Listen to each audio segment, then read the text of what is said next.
Cuando estudiamos las profecías de la Biblia, específicamente las del libro de Apocalipsis, nos vamos a dar cuenta que hay muchos simbolismos y que esos simbolismos vienen, en su inmensa mayoría, del Antiguo Testamento. El tema de hoy es el Génesis como fundamento y vamos a estar analizando algunos de estos símbolos y algunos principios para estudiar profecía hoy aquí en Estudiamos Juntos. ¿Quieres profundizar tu relación con Dios y vivir un discipulado como lo enseñó Jesús? Entonces, la Escuela de Discipulado Orgánico es para ti. Aquí aprenderás a caminar en una fe auténtica, crecer en comunidad y ser parte de una transformación real en tu entorno. No esperes más. Las inscripciones están abiertas, pero los cupos son limitados. Regístrate ya en discipuladoorgánico.com y comienza este viaje de fe y crecimiento.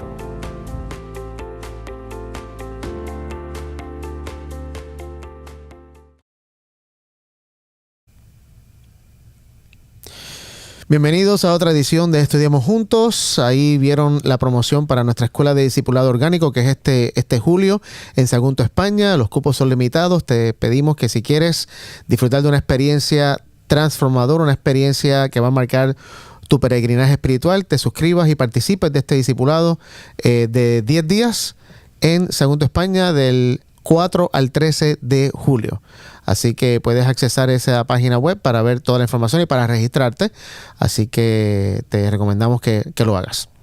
Y bueno, estamos acá hoy en la segunda sección de este segundo trimestre del 2025, que estamos estudiando simbologías y cómo interpretar profecía bíblica, que para nosotros los adventistas la profecía tiene un lugar muy prominente, ¿no? Siempre hacemos campañas evangelísticas con profecía, decimos que, bueno, que salimos, nuestra denominación sale de alguna profecía, y hay muchas cosas proféticas en este movimiento adventista, y creo que es un tema muy interesante y muy importante para nosotros estudiar. Así que hoy vamos, como ya mencionamos, vamos a estar analizando algunos simbolismos que aparecen en el Apocalipsis, y vamos a ver su origen, dónde aparecen por primera vez en la Biblia y, bueno, algunos principios bíblicos que creo que son muy importantes a la hora de estudiar no solamente profecía, pero estudiar la Biblia. Así que vamos a comenzar con una oración y Daniel, te voy a pedir que comiences tú orando hoy. Señor, te damos gracias por la oportunidad que tenemos de estar acá, de poder estudiar tu palabra, y como siempre pedimos la bendición de tu Espíritu. En nombre de Jesús. Amén. Amén. Amén. Bueno, esta semana pasada estaba hablando con alguien en un tema que no tenía que ver con profecía, obviamente, pero me dijo algo que creo que tiene que ver muy bien con el tema de hoy, que lo quiero usar como introducción, y es que me decía que el Antiguo Testamento es realmente bien confuso, porque hay contradicciones, hay cosas que como que no cuadran, y esta persona me decía, ¿por qué Dios no solamente nos dio el Nuevo Testamento? ¿Por qué no los evangelios, por ejemplo, no sé, Romanos, un libro, una de estas cartas apostólicas, donde las cosas se ven más claras, donde todo hace un poco más de sentido y no tenemos este revolú del Antiguo Testamento que es un poco confuso? Y me hizo pensar que nosotros tal vez estamos un poco confundidos con respecto a lo que es la Biblia.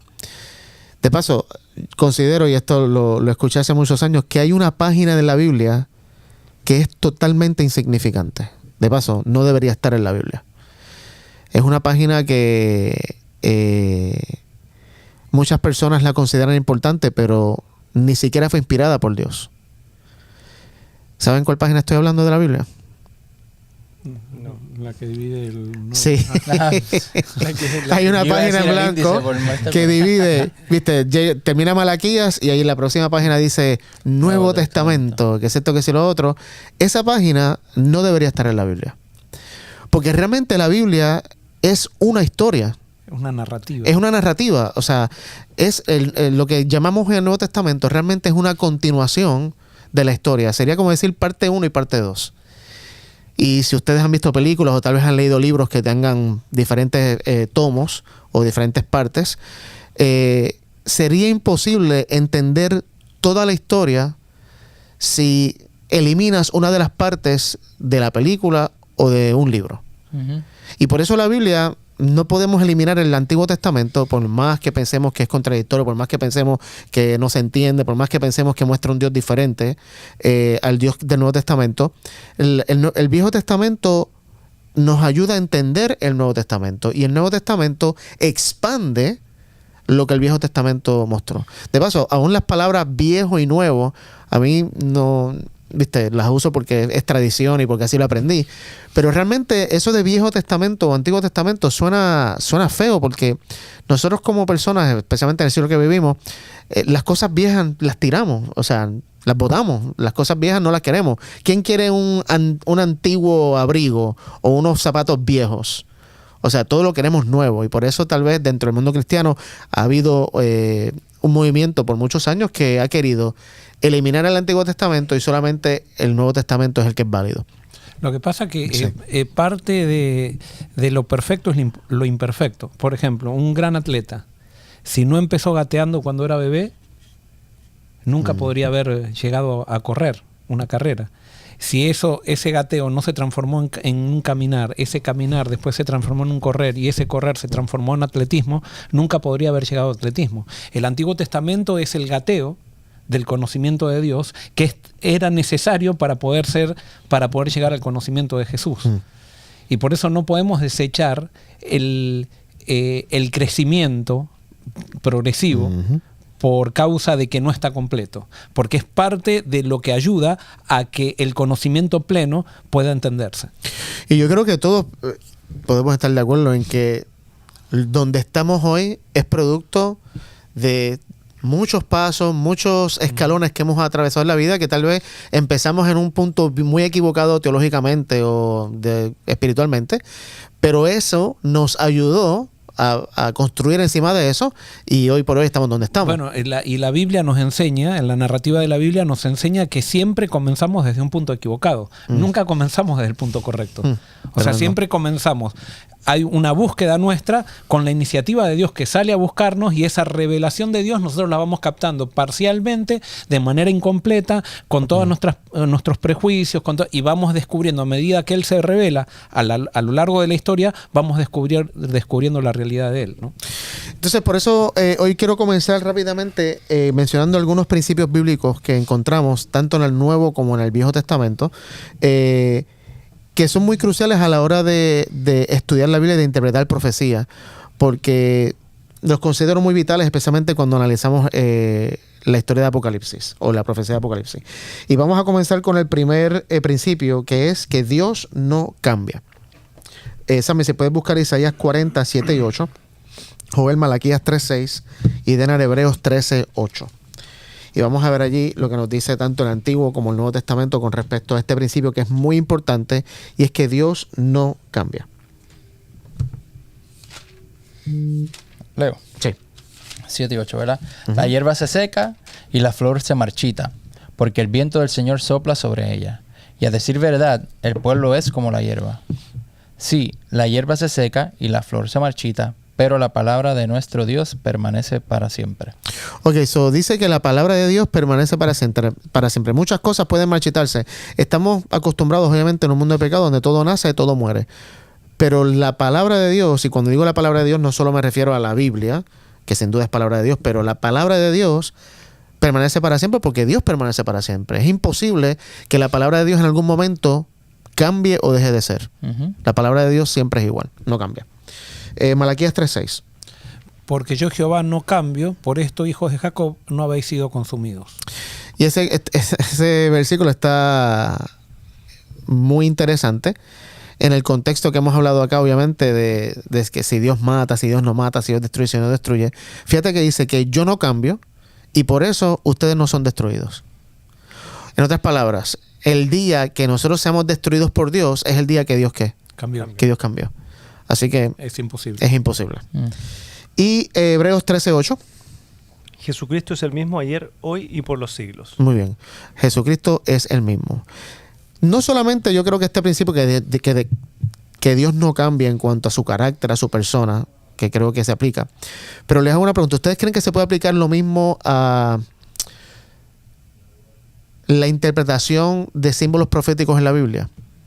Una vez Dios interpreta lo que un simbolismo es, ¿eso puede cambiar? Por ejemplo, otro ejemplo, que lo vamos a mencionar más adelante. La Biblia habla mucho, especialmente en Apocalipsis, habla de cordero. y el Cordero está identificado en la Biblia como Jesús. ¿Será que en algún momento el Cordero puede representar algo que no sea Jesús? En profecía. No creo. Depende. Porque Ok. todo lo que yo estaba pensando, pero como dijiste profecía, ahí fue como que... Porque, por ejemplo, el león, Satanás lo ponen como león rugiente, Muy pero bien, también ok. Dios... También es el león. Ok. No sé. Ok. Joel, ¿que te iba a decir algo también? No, para mí depende del contexto. O sea, esta respuesta es la que siempre uno hace para salir de una pregunta difícil. Pero es lo que dijo él. El león en ciertas partes simboliza a Satanás y en ciertas partes simboliza a Jesús. Entonces, no podemos hacer un dogma de interpretación, me parece. Es más, la Biblia, sin duda que ha sido escrita por humanos. Entonces también depende mucho de la interpretación. Es el diálogo profético el que nos trae una buena interpretación. No es un profeta solamente el que nos dice cómo se interpreta la Biblia, sino que es el diálogo profético, son los principios que subyacen a lo largo de la narrativa de la Biblia, que entonces van emergiendo y eso nos ayuda a interpretar la Biblia de una manera correcta. Entonces, el principio es que Dios, en su carácter, Dios en sí mismo, no cambia. Pero lo que Dios dice, por la interpretación humana, puede cambiar. O sea, puede ir desarrollándose un pensamiento cada vez más completo. Okay, muy y bien. también dentro, por ejemplo, uno puede descubrir una interpretación, la esencia de una interpretación que puede ser correcta, pero todo lo que es secundario, que está alrededor de esa interpretación, no porque descubrí la esencia correcta, todo lo secundario entonces es correcto también. Entonces, la medida que vamos investigando un tema, van surgiendo nuevas interpretaciones de aquello que no teníamos bien cuando descubrimos la esencia de la interpretación. Y yo creo que esto es muy importante porque tenemos que estar dispuestos a aceptar que tal vez una interpretación profética, y quiero ser muy claro con esto porque no estoy hablando de algo que Jesús enseñó, algo que Jesús mostró, estoy hablando de interpretaciones proféticas, tenemos que estar abiertos a la idea de que tal vez hay más luz en ese tema, o que tal vez algo que interpretamos hoy descubrimos mañana por el Espíritu Santo que era totalmente equivocado, que era otra cosa. Por ejemplo, una de las cosas que, para hacer un ejemplo, en el adventismo del siglo pasado o del siglo antepasado, para ellos fue muy claro que cuando se oscureció el sol, cuando se puso la luna roja el 19 de mayo de 1780 y que cayeron las estrellas en 1833, era cumplimiento de la profecía bíblica, que se estaba abriendo el sexto sello y que ya Cristo venía. Y ahora vos hablás con la mayoría de los teólogos, posiblemente el 90% de los teólogos, y te dicen, no, eso es algo que se va a volver, o sea, que tiene que ver con algo masivo, no con algo que pasó en Massachusetts para un grupito de personas, sino que va a ser algo masivo para todo el mundo. Y escatológicamente eso puede haber sido un anticipo, pero no era el cumplimiento realmente de la profecía. Y eso todos los teólogos ahora, pero en ese momento para ellos esa era la interpretación, y era la interpretación escatológica y final de esa profecía que los hizo pensar de que Cristo ya venía en la otra semana, ¿no? Y por eso no debemos ser dogmáticos en interpretaciones proféticas. O sea, tenemos que dejar espacio para que el Espíritu nos vaya enseñando. De paso, si cogemos los evangelios y estudiamos las profecías mesiánicas, los evangelistas son muy claros en decir que los apóstoles, los discípulos ni nadie entendió antes de que Jesús llegara y cumpliera la profecía lo que realmente significaba. O sea, cuando se cumplió, ellos dijeron, eso fue lo que había dicho Isaías, eso fue lo que dijo Jeremías, eso fue lo que dijo el profeta. Pero no estaba muy necesariamente claro, algunas profecías, ¿no? La interpretación de algunas profecías. Lo que sí, por ejemplo, una de las cosas que estaba muy clara, el lugar donde el Mesías iba a nacer. Eso estaba muy claro. Pero había otras cosas que ellos realmente no entendían. Y yo creo que nos haría bien tener esa misma mentalidad de estar abiertos a que el Espíritu nos vaya enseñando y dirigiendo por camino. Y como tú decías ahorita, Joel, siempre empezamos desde una perspectiva equivocada porque empezamos con todo nuestro bagaje teológico, nuestro bagaje de experiencias que hemos tenido. Y eso, de alguna manera, daña lo que Dios nos está revelando, y por eso es un proceso, ¿no? Perdón, tranquilo. Yo ya hablé mucho. Okay. No, lo que iba a decir es que el cambio yo creo que es lo más complicado, una de las cosas más complicadas para el ser humano, especialmente cuando tiene que ver con ideología, y si ya lleva años creyendo de cierta manera y una profecía se interpreta de cierta manera, es bien difícil uno aceptar eso, y probablemente hasta pienses que es un tipo de herejía, no te trae paz. De hecho, decir simplemente, bueno, ¿cuál es el problema con que se interprete esta profecía de otra manera? Ya eso trae algún tipo de inquietud o molestia. Para mí lo que me trae paz en cuanto a ciertas cosas, y creo que ayer lo compartía con los muchachos cuando estábamos discipulando y eso, que es que hay que medirlo todo a raíz del fruto del Espíritu. Si lo que estoy interpretando o la revelación que se me está dando es diferente, nuevo, ¿ok? Pero a la luz del Espíritu me lleva a amar a Dios y me lleva a amar al prójimo, o sea, los frutos que salen son el fruto del Espíritu, pues entonces no veo cuál es el problema. Ahora, si la interpretación que estoy teniendo nueva, que de repente viene alguien, sale con una interpretación completamente nueva y me aleja de amar al prójimo, me lleva a la división, me lleva a la persecución, me lleva a los deseos de la carne, entonces ahí yo creo que ahí hay una medida que podemos decir, ok, esta interpretación pues no se alinea a la palabra, pero es simplemente porque el fruto de la palabra o el fruto de esa interpretación me aleja del fruto del Espíritu, y yo creo que ahí es donde podemos estar meditando en eso. Está muy bueno eso. Yo creo que el gran problema que ha tenido el cristianismo y que ha tenido el judaísmo es analizar la letra y no el espíritu de la Biblia. Y eso lo vemos, por ejemplo, en el Nuevo Testamento, Pablo con los judaizantes que decían, no se quedan en la letra. Jesús lo enseñó en el Sermón del Monte. Jesús le dijo, ustedes les han dicho no matarás, y yo les quiero decir que está muy bien no matar, pero el que le dice necio a su hermano está matando. O sea, analizó el espíritu. Entonces, en la profecía hemos tenido el mismo error. La hemos tratado por la letra. Entonces decimos, ¿qué es Babilonia? Decimos, Babilonia es la denominación a la cual yo no pertenezco. Es la denominación que se equivocó en la Edad Media y todo lo demás. Y entonces no analizamos que el principio de Babilonia, y eso no lo vamos a estudiar ahora, pero el principio de Babilonia es cuando ponemos a la institución religiosa entre Dios y los hombres. O sea, que Babilonia puede ser en cualquier institución. O sea, cuando yo estoy poniendo la institución religiosa antes que Dios, no importa cómo me llame, qué cartel tenga. O sea, yo tengo el espíritu de Babilonia y eso es Babilonia. Pero cuando nos quedamos con la letra nomás decimos, Babilonia es la iglesia a la cual se equivocó en la Edad Media, y nosotros quizás estamos haciendo las mismas equivocaciones ahora, pero porque no somos esa iglesia pensamos que no somos Babilonia. ¿No? Tremendo. Así que por eso, cuando estamos hablando de profecía, lo que sí nos puede quedar claro es que el único que no cambia es Dios. De la misma manera que Dios actuó en el pasado, actúa hoy y va a actuar en el futuro. Y de paso, ya vimos ahí un ejemplo muy interesante en el versículo de Malaquías, donde si analizamos una profecía donde menciona que Dios va a destruir o va a matar, tenemos que recordar que Malaquías nos dice que como Dios no cambia, no hemos sido destruidos. Entonces tenemos que buscar otra manera de analizar ese pasaje. Aquí aquí lo hemos dicho muchas veces, siempre queremos analizar la Biblia a la luz de ¿quién? De Jesús, ¿no? O sea, lo que Jesús enseñó, lo que Jesús vivió, el ejemplo que Él dio, cómo Jesús trató a las personas, aún específicamente a sus enemigos, nos da una idea muy clara de lo que va a pasar en el futuro, porque Dios no cambia.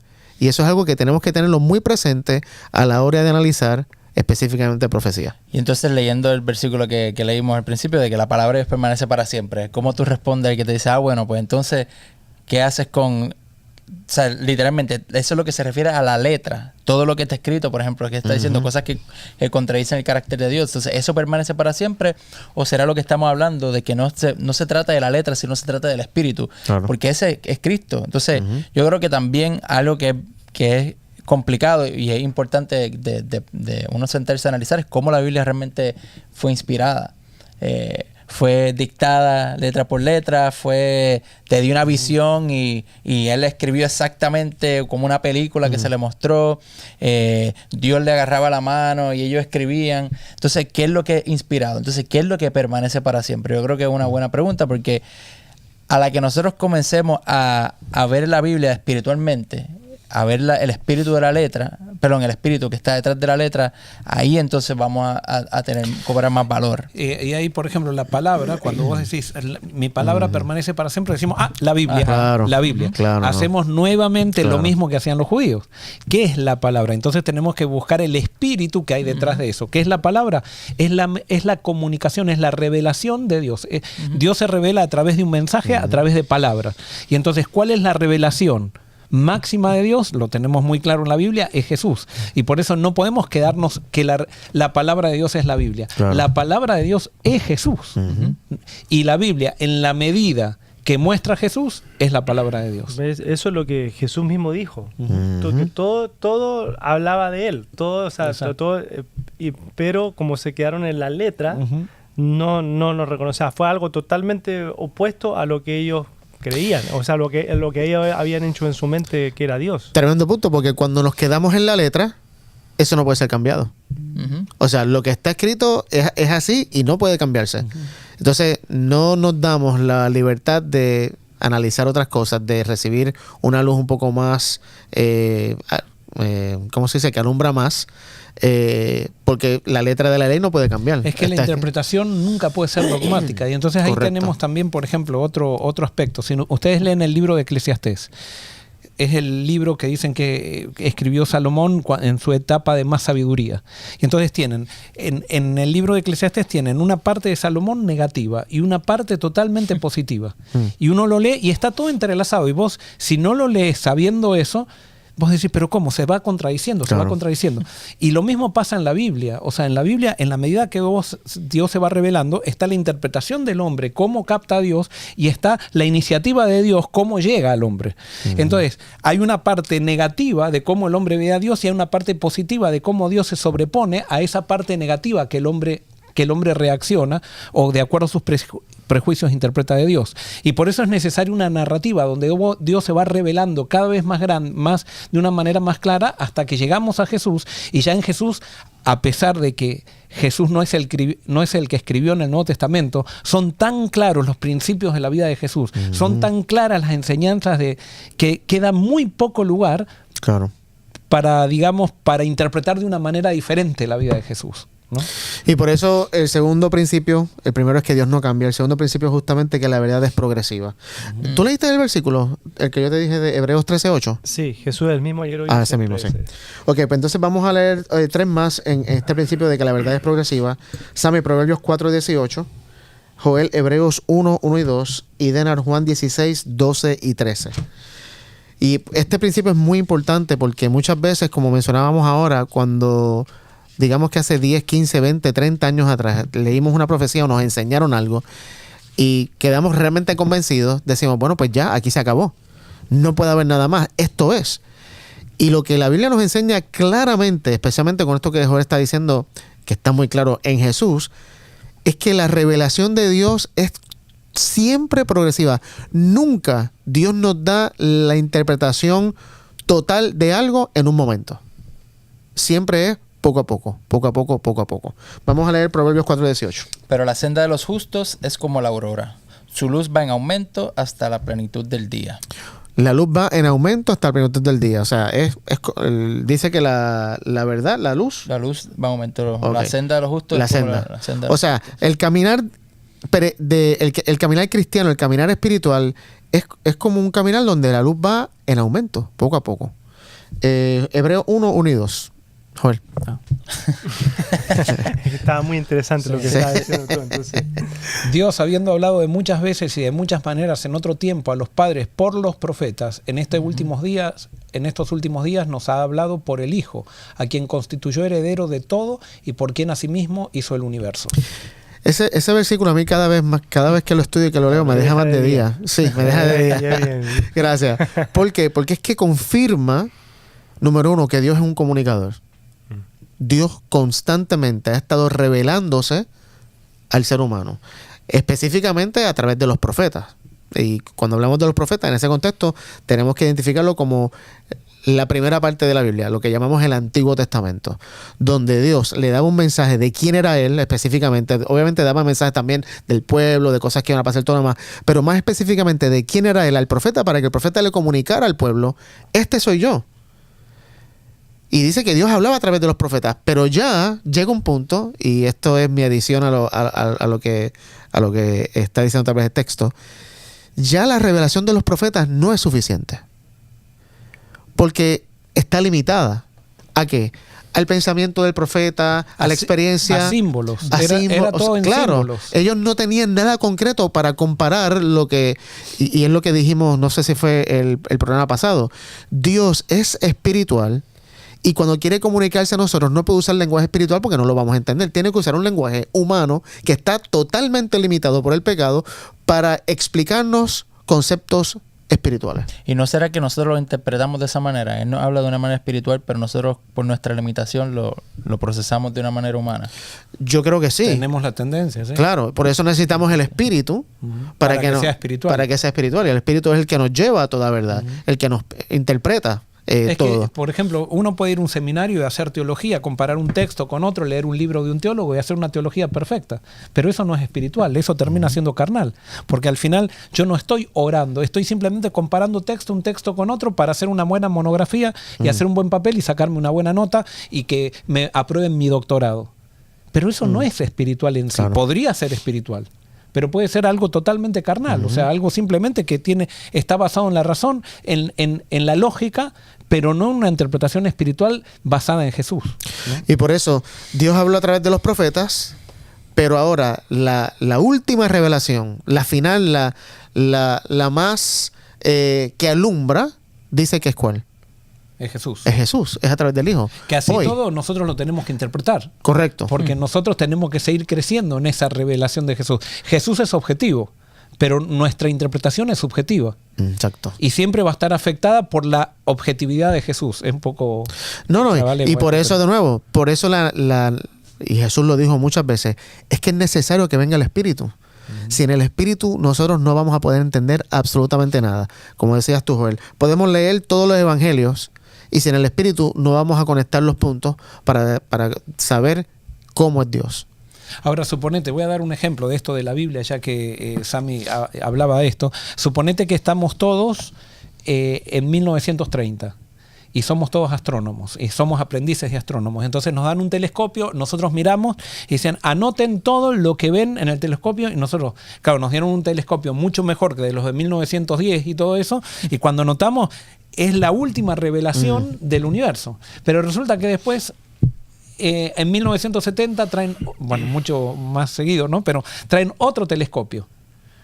Y entonces miramos por ese telescopio que es más potente, que nos lleva más allá, y dicen, ahora escriban. Y entonces escribimos, pero entonces vos comparás, por ejemplo, vos miraste en 1970 y yo no quise mirar. Simplemente me quedé con lo de 1930, con ese librito que había escrito, que fue bestseller y todo eso.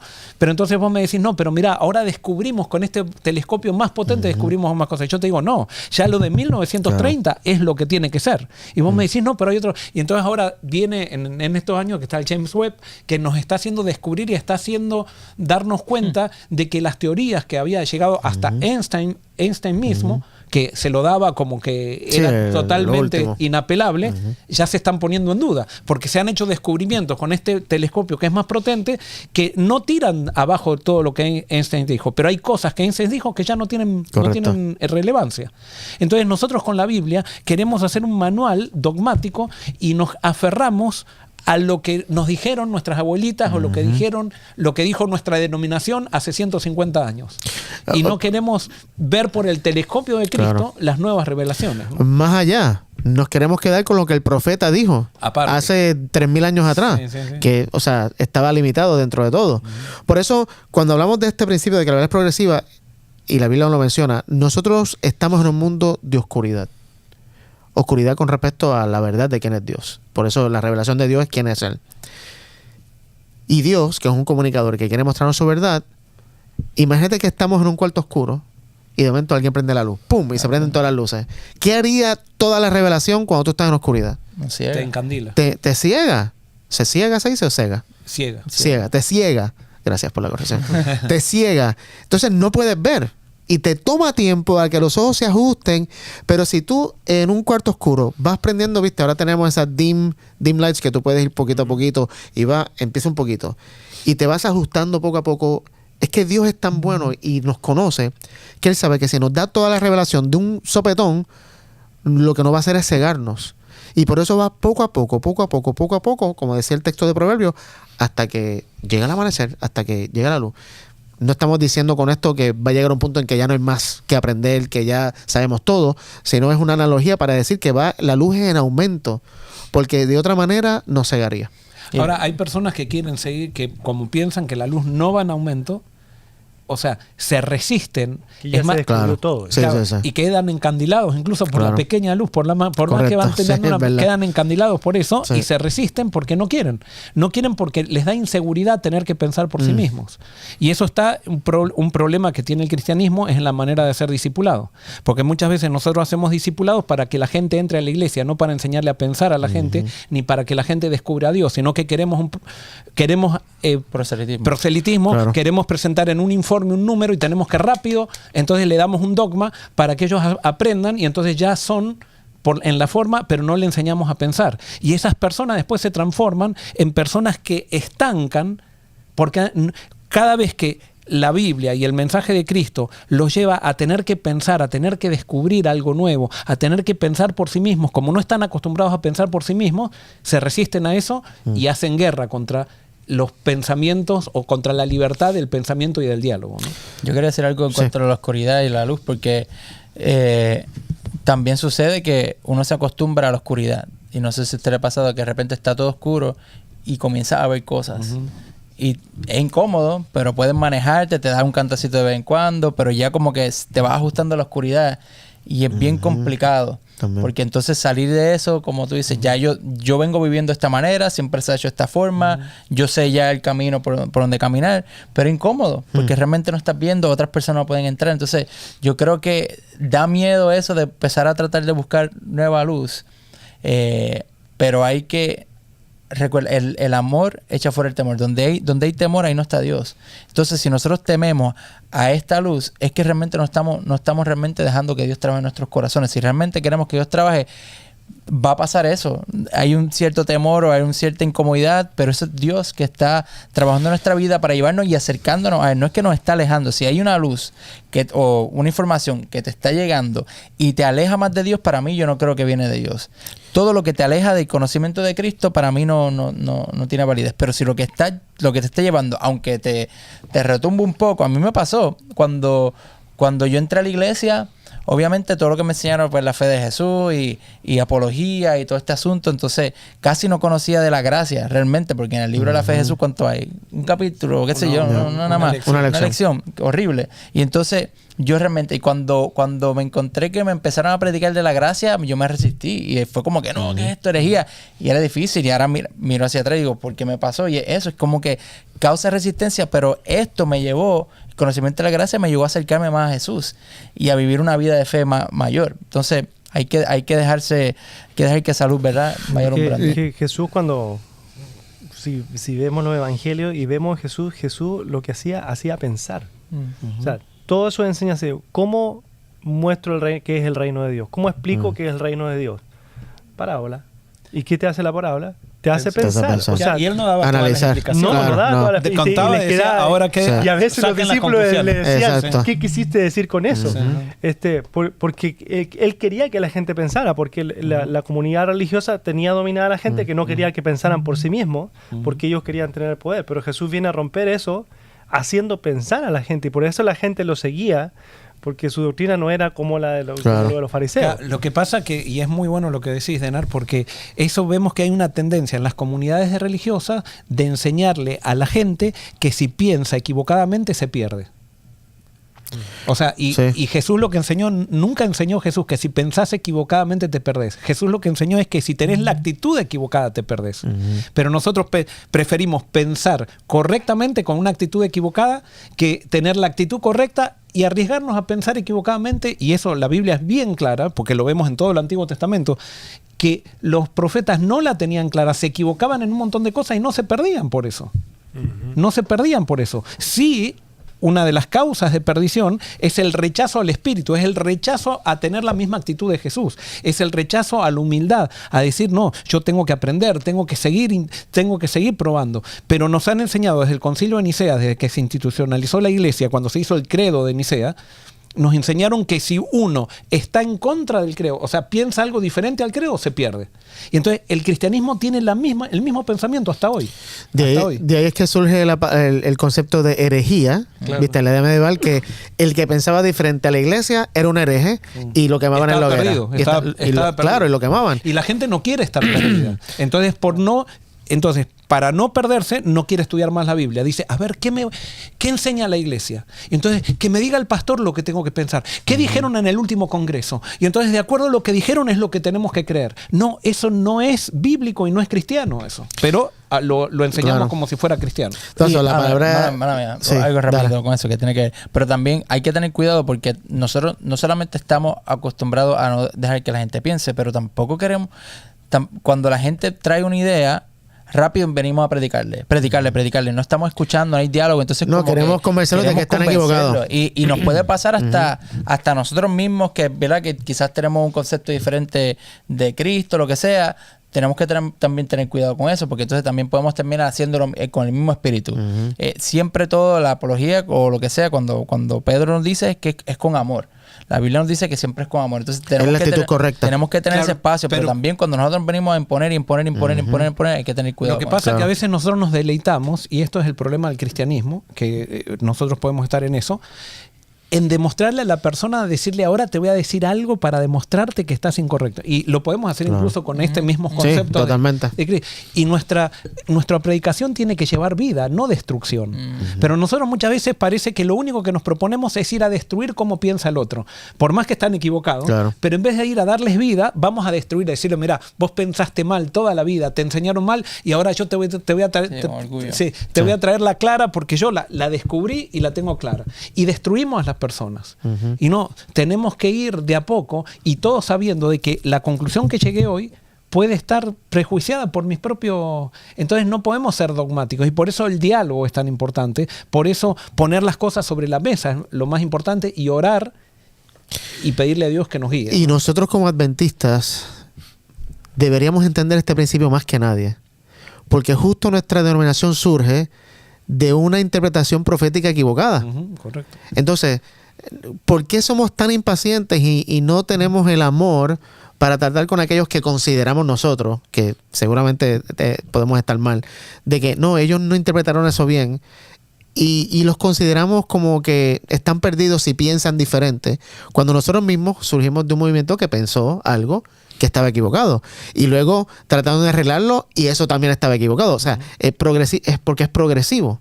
Entonces, al final del día, para mí, lo que tú decías ahorita, Sammy, de la persona que se resiste a la nueva luz, y tanto lo que tú dices ahora también, Joel, y lo que Diana está hablando de la persona que lo que quiere es convencer a los demás, al final del día, la actitud de eso es orgullo.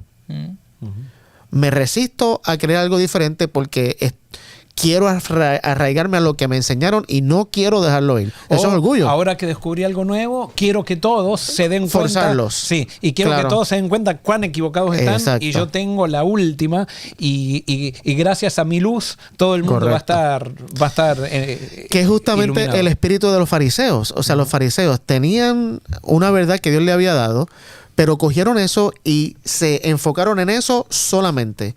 Y cuando llega la revelación máxima, según nos dice lo que tú acabas de leer en Hebreo, que sí, Dios habla a través de los profetas, pero ahora habla a través del Hijo. Llega Jesús y ellos estaban tan arraigados a lo que le enseñaron y creían que no quisieron creer la revelación máxima de Dios en Jesús. Y lo crucificaron.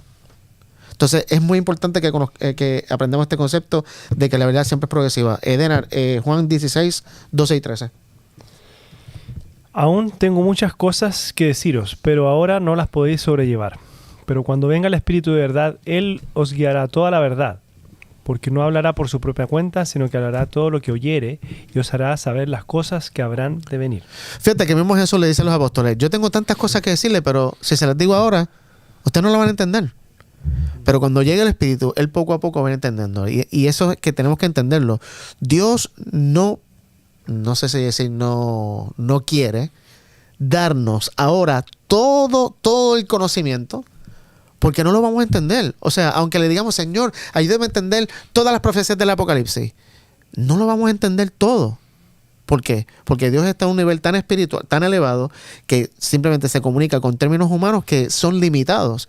Y por eso creo que es otro peligro cuando estamos en profecía, el deseo de querer entender Todo. y llegar a la conclusión de todo. Sí. No, está mal. Lleguemos a las conclusiones, a las revelaciones que Dios nos da hasta ahora. Y dejemos que poco a poco... Y lo que no entendamos es ponerlo en Claro, oración. exacto. Esperar al momento, como dijo Jesús. Cuando llegue el Espíritu, y los apóstoles no entendieron después de la resurrección de Jesús todas las cosas tampoco. Fue un proceso de poco a poco que ellos fueron aprendiendo estos conceptos. Porque los mismos apóstoles, cuando Jesús les decía, por ejemplo, les dijo un montón de veces que él iba a morir, al tercer día iba a resucitar, no entendían, no lo entendían. Y por eso Jesús le dice, o sea, si no entienden esto, hay un montón de otras cosas que ustedes no van a entender. Y después, los apóstoles, o sea, cuando escribieron, decía, cuando Jesús dijo eso, después lo entendimos, o sea, después comprendimos por qué era, o sea, esto. Lo mismo ahora, a lo mejor muchas cuestiones ahora no las entendemos, tal vez las vamos a entender de año, tal vez no. O tal vez va a cambiar, como decías tú, Joel, nuestra visión de cómo era. No era tan así, parece que puede ser así. Pero depende también de qué me sirve a mí eso, o sea, de qué me sirve a mí y qué le sirve a la otra persona. Me gusta mucho cuando Jesús se encuentra con la mujer samaritana, ¿viste? La mujer samaritana va y le tira una cuestión teológica de que los judíos adoran allá y entonces Jesús no entra en eso, sí le deja claro, pero no entra en eso, sino que entra a lo que ella necesitaba, ¿viste? Que ella buscaba amor, ¿viste? Y entonces él le da eso. Y ahí le rompe todo ese esquema que ella tiene. Que eso es lo que nosotros muchas veces no hacemos. Queremos tirar la cosa teológica y mostrar nuestro punto, pero la persona puede estar destruida por dentro y nosotros no sabemos. Si llegamos ahí, lo demás no importa. Claro, o sea, lo que Jesús quiere es que nosotros demostremos el amor que Él mostró, que es lo que le falta a las personas. Y también, como tú dijiste ahí, Dios sabe cuándo estamos preparados para recibir luz. Y si no estamos preparados, por más que estudiemos, por más que analicemos, por más que hagamos research, no lo vamos a entender, porque es el Espíritu el que lo va a revelar. Esta mujer, obviamente, no estaba tal vez preparada para entender todo esto de la adoración, del monte Gerizim, de Jerusalén, y Jesús lo brincó. Y fue a lo que ella sí iba a entender. Y era que Dios era un Dios. Y lo que necesitaba era que Dios es un Dios que acepta a todos, no importa las equivocaciones, es un Dios de amor. Capaz que si le hubiera explicado toda la otra, o sea, hubiera habría confusión. Quedado, o sea, claro, sí, o sea, claro. no habría generado absolutamente nada. Claro, pero es como, por ejemplo, si yo quiero a un niño de séptimo grado, de primer grado, enseñarle álgebra. No tiene que pasar por un proceso y después del proceso, cuando llegue el momento, va a entender álgebra, pero si no, no lo va a entender. Y nosotros queremos, el dogma es lo que hace eso muchas veces, que está basado en el orgullo, el dogma, que queremos ya entender todo y queremos imponer todas nuestras interpretaciones, y eso no está bien. Correcto. Bueno, vamos al tercer principio, que para mí es el más principal de todos, y es un principio que tal vez ya todos conocemos, y el principio es que Dios es amor. Porque para mí este es el más fundamental, porque justamente pienso yo que la campaña de Satanás por milenaria ha sido mostrar que Dios no es el Dios de amor que él dice que es. Que Dios nos ama cuando obedecemos y lo seguimos, pero cuando lo desobedecemos y no lo seguimos, entonces es un Dios de ira y nos destruye. O sea, si obedecemos a Dios, el Dios de amor nos salva. Si desobedecemos a Dios, ese Dios de amor se convierte en un Dios de ira y nos mata y nos destruye. Y o sea, el cristianismo hoy por hoy, todos creemos en ese Dios. Por más que digamos que no, en un Dios que si somos buenos nos ama, si somos malos nos destruye. Todos lo creemos. Y nos acordamos de... Y justamente ese es el vino de Babilonia. Correcto. Y por eso es necesario... Todos han bebido de él. Generalmente la gente dice, si querés salir de Babilonia, tenés que salir de tu iglesia. No, tenés que salir de tu pensamiento. Tenemos que salir todos de nuestro pensamiento equivocado de Dios. eso es Babilonia. Vamos a leer algunos textos sobre esto. Sammy, Romanos 5:8, Joel, Efesios 2:4 y 5, y Denar, Primera de Juan 4:8 y el 16. y luego ya con esto vamos a ir a la última historia que vamos a analizar hoy. Estos son simplemente algunos textos sobre Dios es amor. Pero Dios muestra su amor por nosotros en que cuando aún éramos pecadores, Cristo murió por nosotros. Muy bien. Dios muestra su amor en que cuando aún éramos pecadores, Cristo murió por nosotros. Y entonces Pablo continúa más adelante diciendo, si cuando éramos enemigos, Dios se entregó y nos dio a su Hijo y nos salvó, ¿cuánto más ahora dice que hemos sido reconciliados, no nos dará Dios con Jesús todas las cosas? Ese es el amor de Dios. Si cuando éramos enemigos nos trató tan bien, ¿cómo nos va a tratar ahora que hemos sido reconciliados? O sea, en nuestra mente, no reconciliados de que necesitaba la reconciliación. Oye, y lo que mencionaba, yo creo que no lo importante, pero yo creo que la clave de lo que Satanás hace al presentar este tipo de Dios es que como nosotros somos pecadores, estamos limitados, nunca vamos a poder o vivir en esa obediencia por nuestras propias fuerzas y siempre vamos a ver ese Dios que está molesto con nosotros y por ende nos vamos a alejar constantemente. Y por eso en Cristo siempre la invitación, ven, acércate a mí ahora en este momento.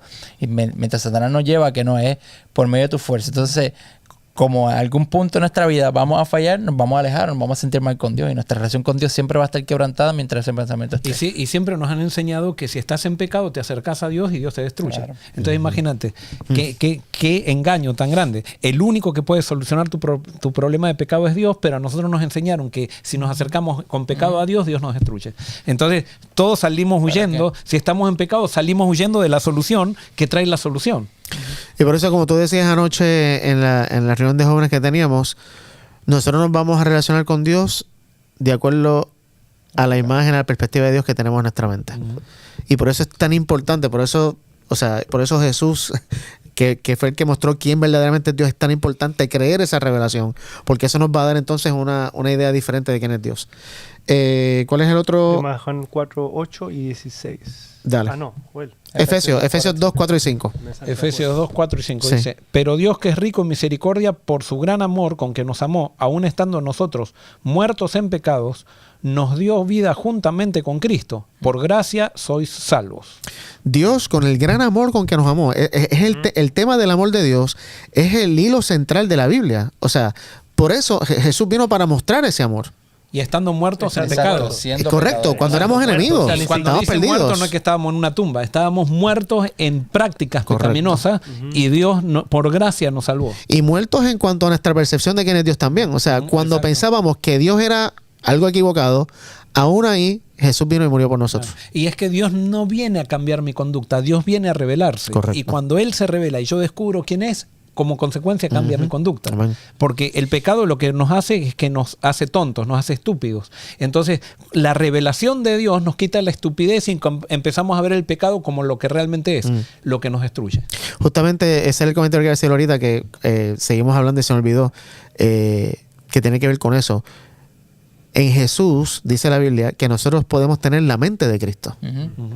Y luego creo que es en Efesios o Filipenses, que Pablo dice, haya en vosotros el mismo sentir que hubo en Cristo Jesús. O sea, piensen igual que Cristo, que cuando, aunque crea Dios, se humilló y todo lo demás. O sea, el objetivo de Dios es que tengamos esa mente divina, por decirlo así, no que vamos a ser superiores a nadie, pero la mente divina en el sentido de que vamos a creer la realidad de Dios, número uno, y por consecuencia, eso nos va a llevar a vivir una vida de amor como Dios ama. Porque esa fue la actitud que tuvo Jesús. Y es posible solo con Jesús y el Espíritu. Entonces ahora, primera de Juan 4, 8 y 16. El que ama no ha conocido a Dios porque Dios es amor. Y nosotros hemos conocido y creído el amor que Dios tiene para con nosotros. Dios es amor. Y el que permanece en amor, permanece en Dios y Dios en él. Muy bien, Dios es amor, está muy claro. La primera vez que aparece la palabra amor en toda la Biblia es en Génesis capítulo 22. Génesis capítulo 22 es la historia de Abraham yendo a sacrificar a su hijo Isaac. Vamos a leerlo rapidito, no todo el texto, pero vamos a leer los primeros 2 versículos. Génesis capítulo 22, 1 y 2. Después de esto sucedió que Dios puso a prueba a Abraham y lo llamó Abraham. Y él respondió, aquí estoy. Y Dios le dijo, toma ahora a Isaac, tu único hijo, al que tanto amas, y vete a la tierra de Moria. Allí me lo ofrecerás en holocausto sobre uno de los montes que yo te diré. Muy bien, por cientos de años, miles de años, los judíos y todos los que tienen acceso a la Biblia leían esta historia de Abraham y seguramente estaban un poco confundidos, como tal vez muchos cristianos hoy, 4000 años después, todavía están confundidos. Que Dios le pidió a Abraham que matara a su hijo. ¿Qué clase de Dios es este Dios? El que leímos ahora, Dios es amor, el que vive en amor, pero aquí le está pidiendo a Abraham que mate al hijo que él ama. Ujú. Y por eso la verdad es progresiva. A medida que vamos leyendo más en la Biblia y esta revelación poco a poco que Dios nos da, esta historia toma un giro muy diferente al que podemos tomarla si solamente leyéramos Génesis 22 y llegáramos a las conclusiones sin saber nada más. Sí, Sí. que cuando lo leemos así, decimos una prueba de obediencia. Sí, sí, sí, y sí, no sí. es una prueba de obediencia esto. Correcto. Sin duda que está implícita la obediencia, pero es una revelación de Dios. Exactamente. Dios, a través de lo que está viviendo Abraham aquí, quería mostrarle a él y a las generaciones que venían quién es él. Porque eso es lo que Dios quiere, revelarnos quién es él. Y por eso en este texto dice que Abraham un día escuchó la voz de Dios, que lo llamó, dice en mi versión, dice Abraham lo llamó Dios. Y él respondió, aquí estoy, toma a tu hijo a quien amas y vete a la tierra de Moria y el hijo sacrificarás. Es interesante porque esta historia, cuando vamos al Nuevo Testamento, cuando Jesús se bautiza, esto está en Mateo 3, Marcos 1 y Lucas 3, cuando Jesús se bautiza, dice la Biblia, y se escuchó una voz del cielo que dijo, este es mi hijo amado. Este es mi hijo amado. Así como a Abraham, Dios le dice, sacrifica al hijo a quien tú amas. El Padre dice, Jesús es mi hijo amado. Wow. O sea, hay Qué lindo. un paralelismo acá. Y luego entonces, cuando vamos a Juan 3:16, obviamente que dice, de tal manera amó Dios al mundo, que dio a su hijo, habla de sacrificio. O sea, dio a su hijo para que todo que crea en él no se pierda, mas tenga vida eterna. En la historia también hay un sacrificio. Luego, en el versículo... Si vamos al versículo, ¿dónde está cuando le dice que llegan y le dice a los siervos? Sí, ¿dónde está eso? Es el El versículo 5. 5. Entonces dijo Abraham a sus siervos, esperad aquí con el asno y yo y el muchacho iremos hasta allí y adoraremos y volveremos a vosotros. Muy bien. Sobre Abraham aquí, Dios le da una orden de que mate a su hijo. Pero Abraham aquí está diciendo, ustedes quédense aquí, nosotros vamos a ir y vamos a regresar. Si no tuviéramos el Nuevo Testamento, no entenderíamos por qué Abraham dijo eso.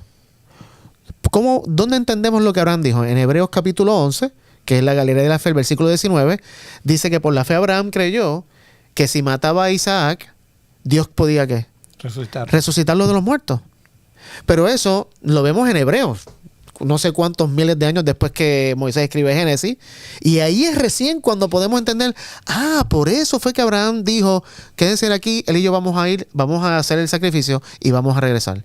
Nota que hasta ese momento Dios todavía no le había dicho nada del carnero ni nada por el estilo. O sea, todo era la fe que Abraham tenía en el Dios que se le había revelado. ¿Ok? Entonces, vemos también entonces en el versículo 8, cuando Isaac le pregunta, mira, aquí está la leña, el fuego, pero ¿dónde está el animal para sacrificarlo?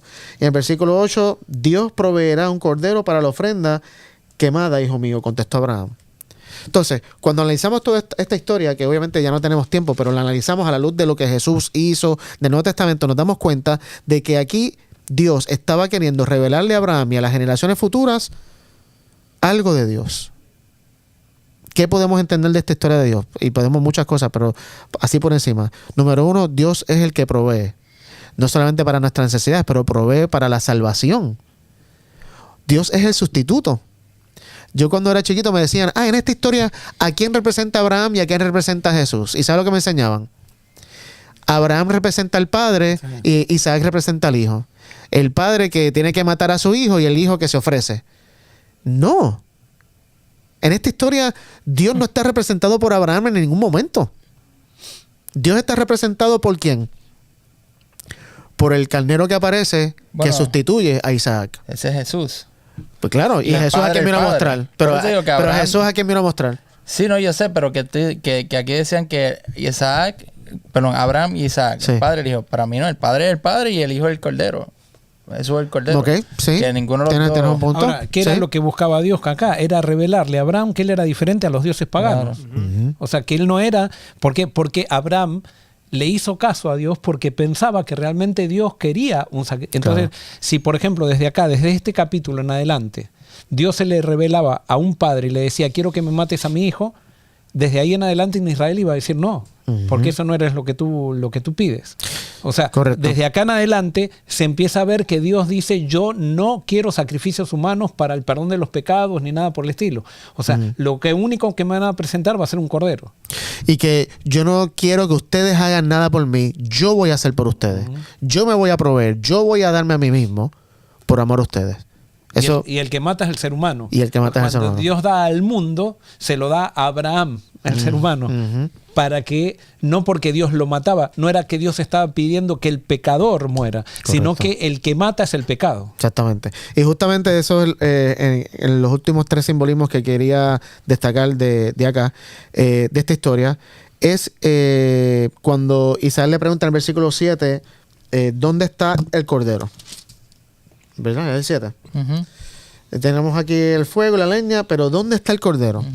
Y me gustó mucho un detalle que el que escribió la lección decía, él decía que la respuesta a esa pregunta está en el resto de la Biblia. ¿Dónde está el cordero? Cuando llega Jesús, ves dónde está el cordero. Oye, Juan el Bautista dice, ahí el cordero de Dios que quita el pecado del mundo. O sea, el resto de la Biblia es contestarle a la pregunta a Isaac, ¿dónde está el cordero? El Cordero siempre está con nosotros. El Cordero siempre está intercediendo por nosotros. El Cordero siempre está, amándonos, haciendo cosas a nuestro favor todo el tiempo.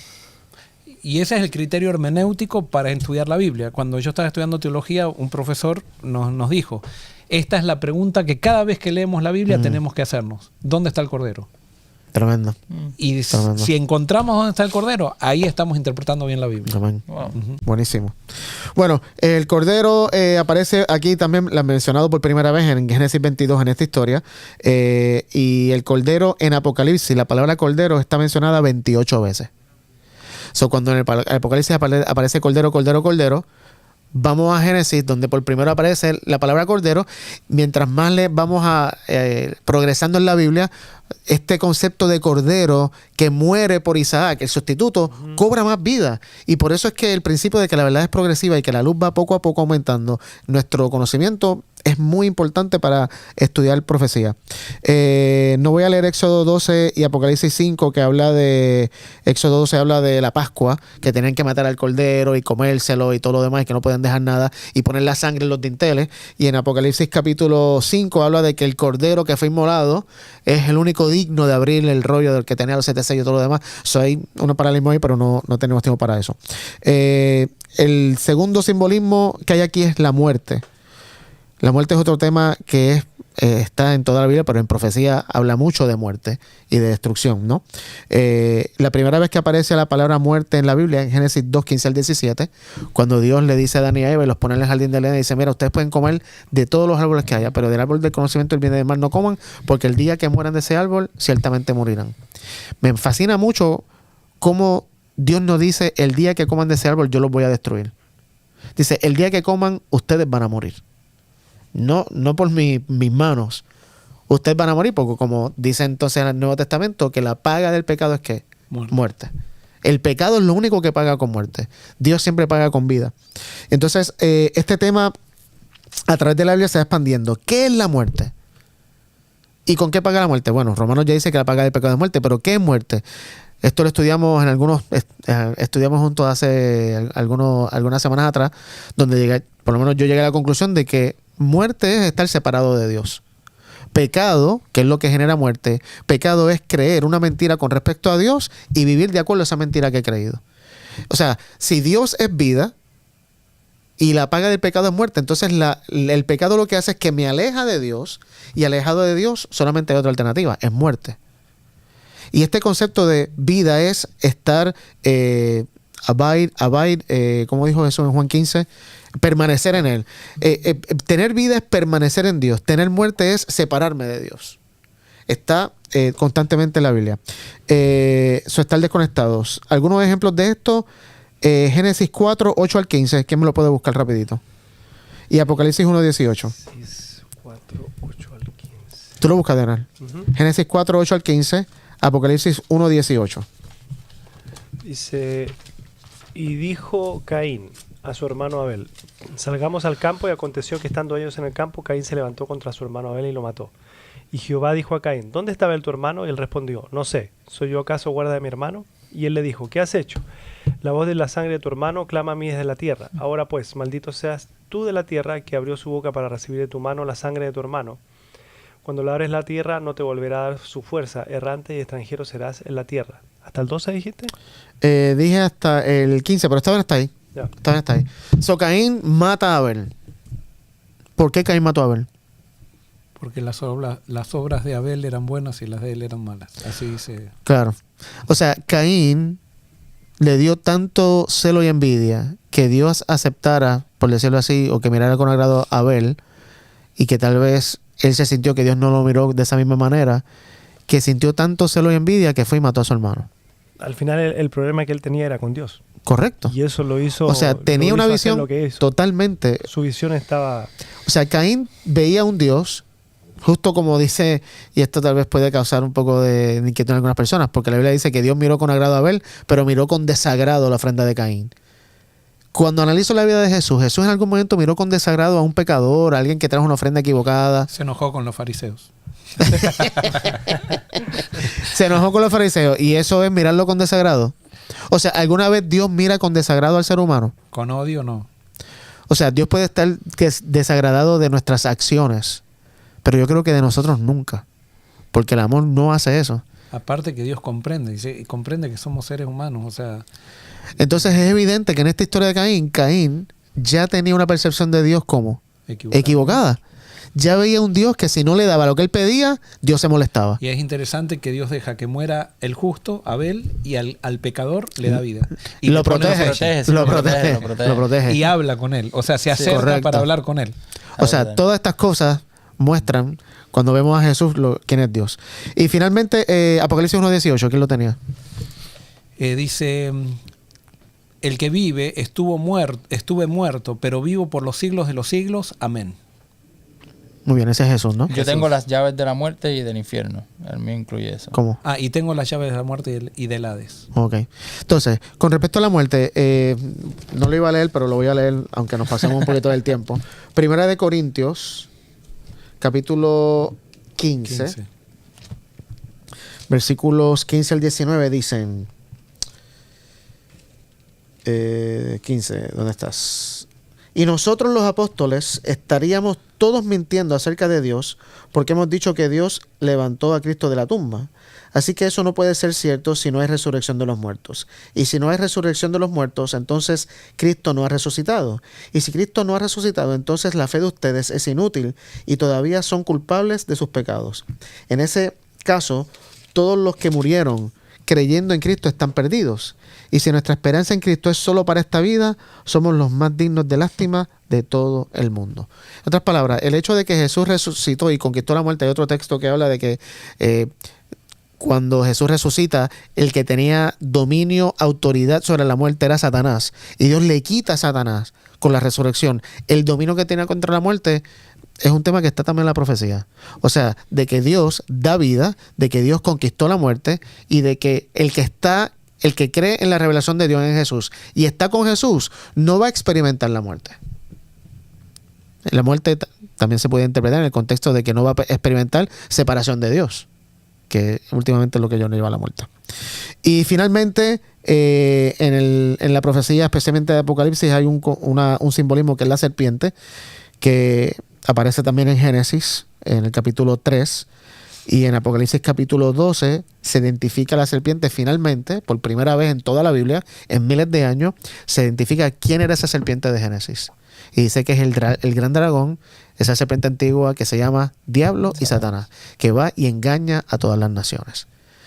Fíjate cómo por miles de años nadie sabía, porque no había nada escrito, de que la serpiente de Génesis era Satanás. De paso, los judíos por muchos años, Satanás era como una alegoría, era como algo utilizado para representar lo malo, pero no era que Satanás tal vez existía literalmente. No es hasta que Juan escribe esto que se identifica claramente y contundentemente que... O sea, la serpiente. Que la serpiente, correcto. Porque Jesús habló de... Exacto, sí. Que la serpiente, perdón, gracias. Que la serpiente era Satanás. personificado ahí. Bueno, y yo creo que ya nos pasamos del tiempo, pero el principio número 4, el principio número 1 es que Dios no cambia, el 2 que la verdad es progresiva, el tercero es que Dios es amor, y el cuarto principio que tiene que ver con esto es que Dios no cambia y las estrategias de Satanás tampoco nunca cambian. Satanás usa la mentira como arma principal de su reino. Eso no va a cambiar. Satanás siempre va a decir mentira y va a querer engañar. Está en Apocalipsis, eso está muy claro. Bueno, ¿tú quieres decir algo más? Quiero decir algo, porque la lección dice que el Apocalipsis especialmente se basa en los símbolos del Génesis, ¿verdad? Y yo creo que el Apocalipsis se basa en los símbolos de la Torá, de los primeros 5 libros. O sea, si nosotros no entendemos los primeros 5 libros de la Biblia, va a ser difícil que entendamos el Apocalipsis, porque todas las figuras, en el Éxodo, por ejemplo, hay muchísimas figuras de las cuales se construye el Apocalipsis. Y por eso es un poquito más que el Génesis, ¿no? Sí, yo creo que en el Génesis es simplemente el primer lugar donde vemos muchos de estos símbolos, pero a medida que vamos avanzando, o sea, el santuario es vital para poder entender Apocalipsis. Y después lo que hablaron los profetas mayores también, correcto, o sea, y los profetas menores también, o sea, por ejemplo, salir de Babilonia y todo lo demás, está... No solo es Génesis, literalmente todo el Antiguo Testamento, simplemente que Génesis pues es el principio donde comienzan esos detalles.